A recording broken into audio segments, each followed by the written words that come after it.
বেডরুমে সব মহিলারা বসে গল্প করছি মিলাদের দোয়ার জন্য। একদম অস্ত যাচ্ছে, তো এই অস্ত যাওয়ার এত লাউ হয়েছে, মাশাল্লাহ মাশাল্লাহ।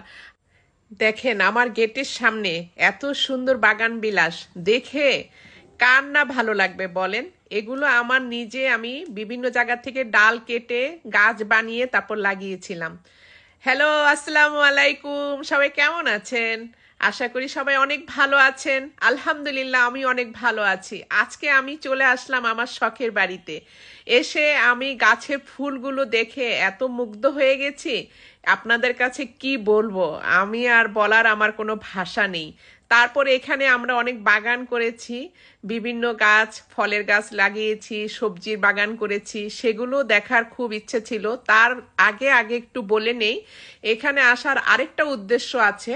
সেই উদ্দেশ্যটা হলো, এখানে আমার এক ভাবি, যে ভাবির বাড়ি আমি আরেকটা ভিডিওতে আপনাদেরকে দেখিয়েছিলাম, তার গোলাপ বাগান, সেই ভাবির আজকে তার বাসাটা উদ্বোধন করবে, মানে বাগানটা এবং বাসা। সবাই আত্মীয় স্বজনকে, বন্ধু বান্ধবদেরকে দাওয়াত দিয়েছে, সেই সাথে আমাদেরকেও দাওয়াত দিয়েছে। এখন দেখেন আমি আমার বাগানে চলে আসলাম, সবজি বাগানে। এখানে আমি যে সবজি বাগান করেছি, আপনার ভাইয়া অনেক কষ্ট করেছে এই বাগানের জন্য। এই বাগানে দেখেন এখন আমার লাউ গাছে এত লাউ হয়েছে, মাশাল্লাহ মাশাল্লাহ, আল্লাহর বরকতে। আর দেখেন অনেক টমেটো গাছ লাগিয়েছে, এত টমেটো এবার হবে ইনশাল্লাহ। যারা যারা টমেটো নিতে চান তারা আমার সাথে যোগাযোগ করবেন, আমি অবশ্যই তাদেরকে টমেটো দিব।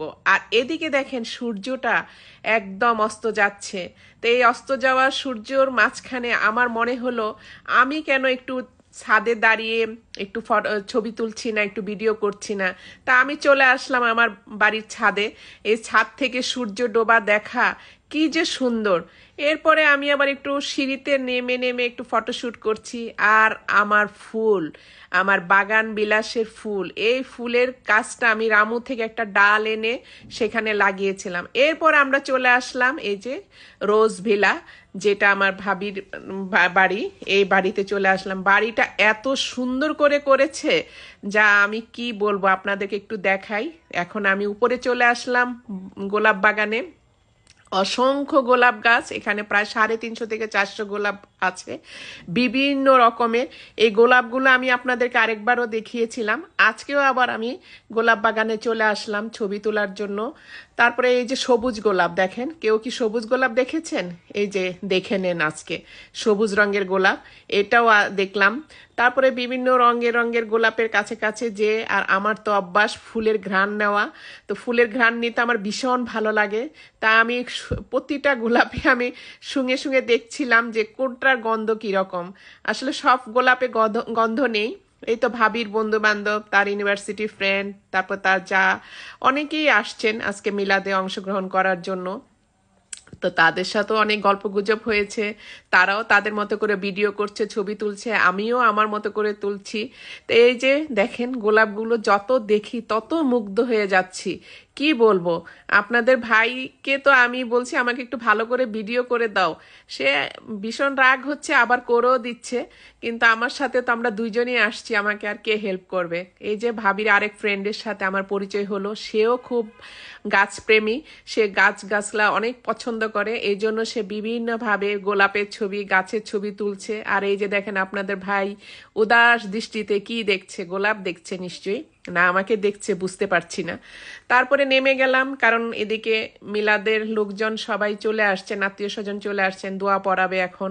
আর ভাবির বাড়িতে দেখেন কি সুন্দর সুন্দর ছবি, আর কত কারুকার্য করে কত সুন্দর করে সে সাজিয়েছে। এদিকে ভাই ওনারা ফিতা কেটে ঘরে ঢুকে গেলেন, সবাই খেজুর খেয়ে বাড়ি উদ্বোধন করলো।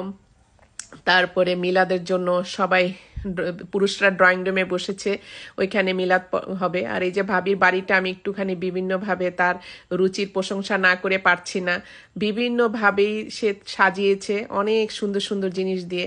তা আমি সেগুলো একটু একটু করে ক্লিপ নিয়ে নিলাম। এখন আমরা বেডরুমে সব মহিলারা বসে গল্প করছি, মিলাদের দোয়ার জন্য অপেক্ষা করছি, আর ভাবির ছেলের ছবি। আর এই যে মিলাদ শেষ, এখন মিলাদ শেষে আমাদের জন্য মিষ্টির আয়োজন করেছে, সেই আয়োজন চিপস, এটা সেটা, এগুলো খাওয়া দাওয়া শেষ করে আমি আবার বাইরে চলে আসলাম। বাইরে এসে বিভিন্নভাবে ফটো শ্যুট করার জন্য চেষ্টা করছি। তা এখানে যারা যারা আছে তাদেরকে বলছি যে এই জায়গাটা এত সুন্দর। তা ভাবিকে আবার আমি বলেছি এখানে একটা ছাতা দেওয়ার জন্য, যাতে বসে চা খাওয়া যায়। তো এই যে আরো মেহমানরা, তারাও ছবি তুলছে, তারাও ভিডিও করতেছে। তারপরে আবার ভাবিকে বললাম আসেন আমরা একটা গ্রুপ ছবি তুলি বা ভিডিও করি, এটা একটা স্মৃতি হিসাবে থাকবে। আজকের মতো বিদায় নেই। ভিডিওটি আপনাদের কাছে কেমন লাগলো আর ভাবির বাগানটা কেমন লাগলো অবশ্যই কমেন্টস করে জানাবেন।